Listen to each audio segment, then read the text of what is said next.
This one simple exercise unlocks things most workouts miss. Because it targets the root of stiffness and weakness a lot of people carry around without realizing it. It's called the resting squat. It looks simple, but when done consistently, the benefits show up faster than you'd expect, and they go way beyond your legs. Let's break down what really happens over a 30-day period, and why this primal position might be the one fix your body's been waiting for. The rest squat is arguably one of the best things you can do to build what I call natural knee braces.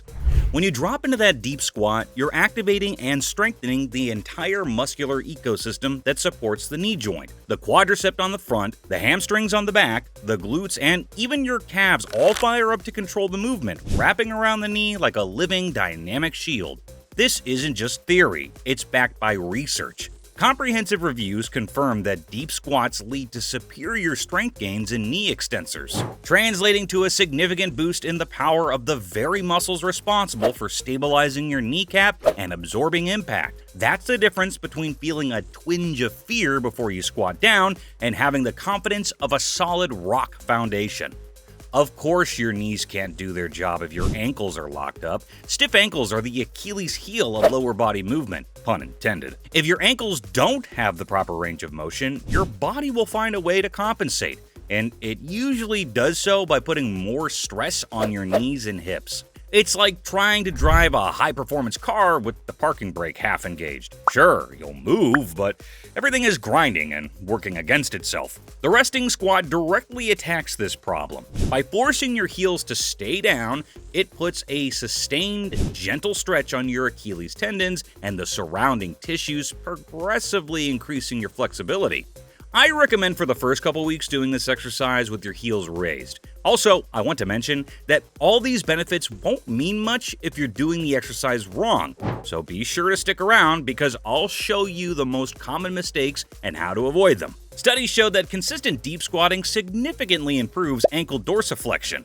That's the movement of pulling your toes up toward your shin, which is crucial for overall lower body movement and reducing stress on knees and hips. In the world of biomechanics, that small improvement can lead to a monumental shift elsewhere.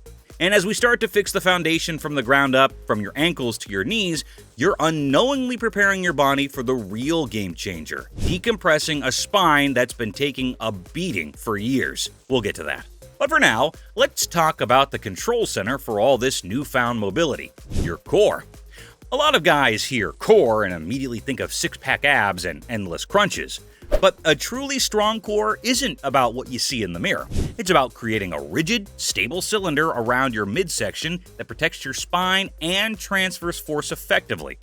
It's the difference between lifting a heavy bag of mulch with your back and lifting it with your entire body working as one powerful unit. Balance in a deep squat isn't just a leg and ankle game. Your core has to work overtime to keep you from toppling over. Your rectus abdominis, your obliques on the sides, and your deep lower back muscles all have to engage isometrically to keep your torso upright and steady.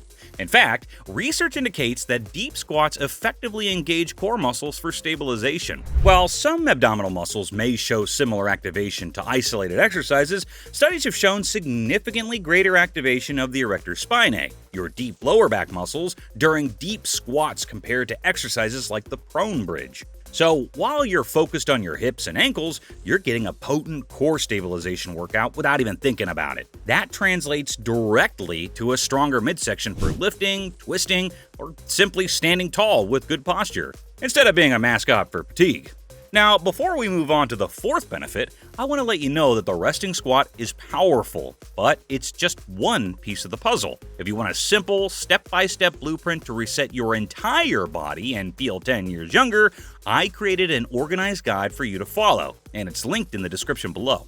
Now, we can't talk about resting your frame without talking about your hips. Tight hips are the true silent saboteur of pain-free movement. They are the root cause of so many seemingly unrelated issues, From nagging lower back pain to mysterious knee strain to that signature stiff-legged waddle you do after getting out of a car. The resting squat puts hip flexors, adductors, and deep external rotators through a full, meaningful range of motion that they simply never experience in daily life. Consistent deep squatting has been shown to significantly improve hip flexion, gently prying open years of stiffness. But why should you care? Because that's a smoother, more powerful golf swing. It's the ability to bend over and tie your shoes with a twinge of protest. It's a drastically lower chance of pulling something when you play pickleball with your work friends. It's freedom. Okay, we've rebuilt the lower body and fortified the core. But now we have to address public enemy number one from the rugged streets of modern jobs, your spine. Hours spent hunched over a keyboard or a steering wheel slowly compress your spine, squeezing the life out of the disc between your vertebrae and turning your posture into that of a human cashew. The resting squat actively fights back against this collapse. When sitting low in the squat with a straight, upright back, the entire spinal column is gently stretched. This creates space and eases pressure on compressed discs, actively combating the collapse often caused by sedentary lifestyle. There's a bonus benefit here that no scientific study can perfectly quantify, but every single person who masters a difficult physical skill understands it on a deep level: mental grit. Holding a resting squat when your muscles are burning and your brain is screaming at you to stand up is a powerful form of meditation. Staying low, breathing through the discomfort, and teaching your nervous system to be calm under pressure builds patience and mental fortitude. You're training your mind to push past perceived limitations, a skill that bleeds over into every other aspect of your life, whether you're dealing with a tough project at work or navigating one of life's inevitable curveballs. But just knowing the benefits isn't enough. Doing the resting squat right takes a bit of finesse, and this is where most beginners get tripped up and quit before the magic happens. The most common blunder is going too low, too fast, and letting your ego write checks your knees can't cash. If your back immediately rounds into a C shape and your heels pop up off the floor like stubborn springs, you've gone too far. When that happens, you're not getting the spinal decompression or the ankle stretch, you're just reinforcing bad patterns. These little hiccups completely block the benefits we're trying to achieve. But the good news is, they're all fixable. First, start shallow. Your goal shouldn't be to look like the TikTok Saratoga guy on day one. Your goal is to find the lowest depth you can achieve while keeping your heels firmly grounded and your chest held up with pride. Even if that's only a tiny little dip, that's your starting point. Own it. Depth is a result of consistency, not force. For that balance issue, lose the ego and grab a door frame, a countertop, or a sturdy railing for support. Use it to guide your descent and keep you stable, allowing your body to learn the position without the fear of falling backward. If your heels are the main problem, give them a temporary crutch. Slip a small book or a rolled-up towel under them. This slight elevation will allow you to sit deeper and hold the position correctly, giving your ankles the time and stimulus they need to loosen up. This temporary elevation effectively reduces the demand on your ankle dorsiflexion, allowing for a more upright torso and reducing strain on your lower back as your body adapts. Over time, as your flexibility improves, you can use a smaller prop and eventually ditch it altogether. When starting out, don't worry about marathon holds. Aim for short, high-quality sessions like 3 sets of 30 seconds and work your way up. Make it stick by weaving it into the fabric of your existing day. Pro tip: don't try to add a new workout session. Instead, hijack the dead time that's already in your schedule. Waiting for the coffee maker to brew? That's a 90-second resting squat session. Brushing your teeth? Hold a squat. Watching a game? Drop down during the commercials. Turn these empty minutes into productive gains without ever needing to step foot in a gym. By day 30, the payoff will be undeniable. Your hips will feel looser, your squats will be deeper, and your balance will feel unshakable.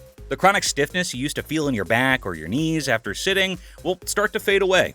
Now, this isn't magic, and everyone's body is different, but by sticking with it, you are fundamentally rewiring your body for easier, more efficient, and more pain-free movement. Share this video with a friend that you think would also benefit from doing the resting squat.